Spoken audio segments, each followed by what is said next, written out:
Ji friends, welcome back to my channel. तो आज की वीडियो है जी जर्मनी शेंगन वीज़ा पे। अगर आपने जर्मनी का शेंगन वीज़ा अप्लाई करना है तो इसके लिए डॉक्यूमेंटेशन के क्या चाहिए और इसकी फ़ीस क्या है और कितने दिन में आजकल अपॉइंटमेंट मिल रही है और इसका तरीकाकार क्या है, किस तरह आप जर्मनी का वीज़ा अप्लाई कर सकते हैं।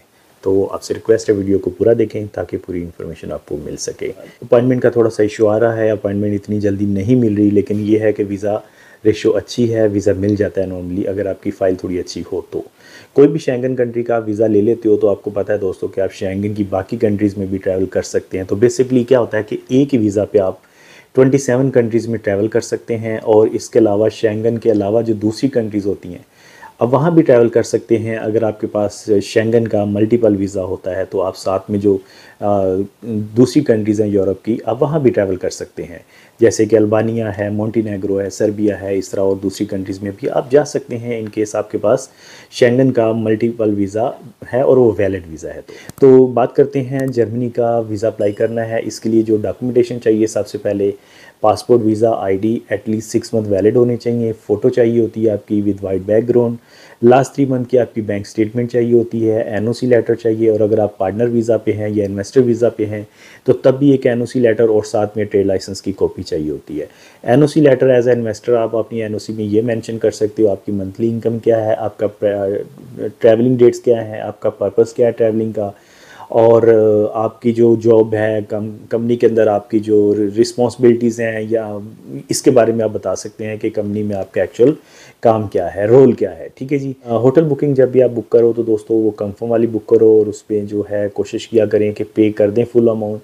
और उसमें एक ऑप्शन आता है जिसमें फ्री कैंसिलेशन आप बाद में कर सकते हैं और फुल अमाउंट आपकी रिफ़ंड हो जाती है। तो वो करके साथ में एक पेड वोचर आता है, वो भी साथ में लगा दिया करें। और अगर आपने जो टिकट लगा रहे हैं तो वो डमी लगती है, रिजर्वेशन चलती है, टिकट कंफर्म लगाने की ज़रूरत नहीं है। अलबत्ता आपकी जो मेडिकल इंश्योरेंस होती है वो आप कंफर्म लगाया करें, वो डमी लगाने की ज़रूरत नहीं है। तो बेसिकली होटल बुकिंग आपकी कंफर्म होनी चाहिए और दूसरा आपकी जो ट्रैवल इंश्योरेंस है ये कंफर्म होनी चाहिए। आपका जो टिकट है वो इतना इशू नहीं होता, वो रिजर्वेशन भी चलती है, डमी भी चलता है। और जब भी आप कोई वीज़ा अप्लाई करते हो शेंगन का, जैसे जैसे मान लें अभी आप जर्मनी का वीज़ा अप्लाई कर रहे हो तो कोशिश किया करें कि आप जर्मनी पे ही फोकस करें, क्योंकि बहुत सारे दोस्त हैं वो गलती करते हैं वीज़ा अप्लाई करने के टाइम शेंगन का वीज़ा अप्लाई कर रहे होते हैं लेकिन साथ में वो 2-3 और कंट्रीज़ को भी अटैच कर देते हैं कि जी मैं जर्मनी भी जाऊंगा, मैं फ्रांस भी जाऊंगा, मैं स्पेन भी जाऊंगा।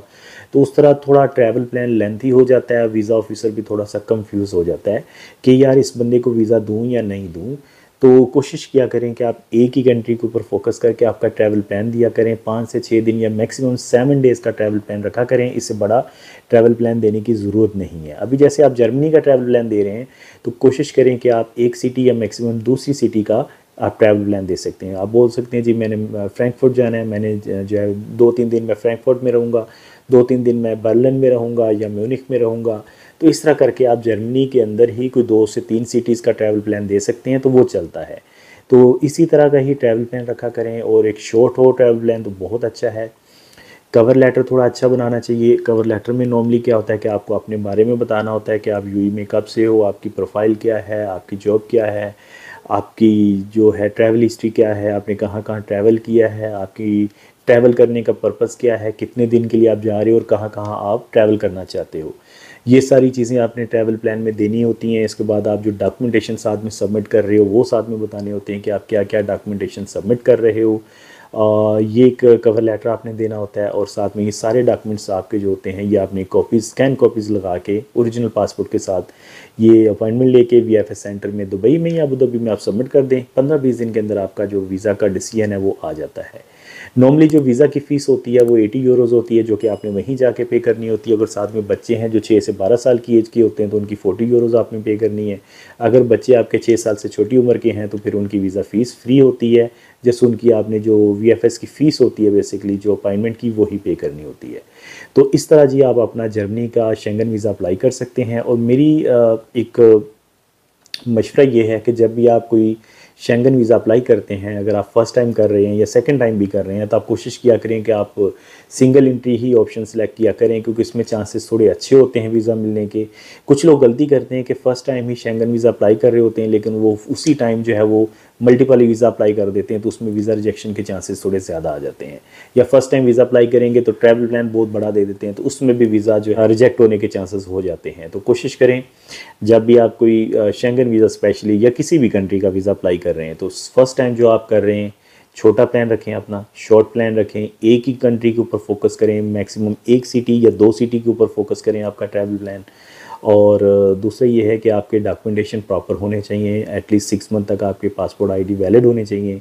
बैंक स्टेटमेंट 3 महीने की जो है वो अच्छी से होनी चाहिए, एटलीस्ट 30-35 हज़ार दिरहम आपके पास क्लोजिंग बैलेंस होना चाहिए। 2-3 कंट्रीज़ का आपने ट्रैवल किया हो, एक अच्छा सा ट्रैवल प्लान दें, एक अच्छा सा कवर लेटर बना के आप अपने डॉक्यूमेंट्स जमा करें और देखा करें कि कौन सा जो है टाइम आ रहा है जो जिसमें लोग ट्रैवलिंग ज़्यादा करते हैं। तो अभी जैसे आपको पता है कि विंटर वेकेशंस आ रही हैं, विंटर में ट्रैवलिंग ज़्यादा होती है, क्रिसमस न्यू ईयर का टाइम होता है, बहुत सारे लोग यूरोप जाते हैं। तो इस तरह के आप जो टाइम होता है ना इसको चूज़ किया करें। ठीक है जी, अगर आपको जर्मनी का वीज़ा अप्लाई करना है विद अर्ली अपॉइंटमेंट तो इसके लिए आप मुझे कॉन्टैक्ट कर सकते हैं या मेरे ऑफिस आ सकते हैं।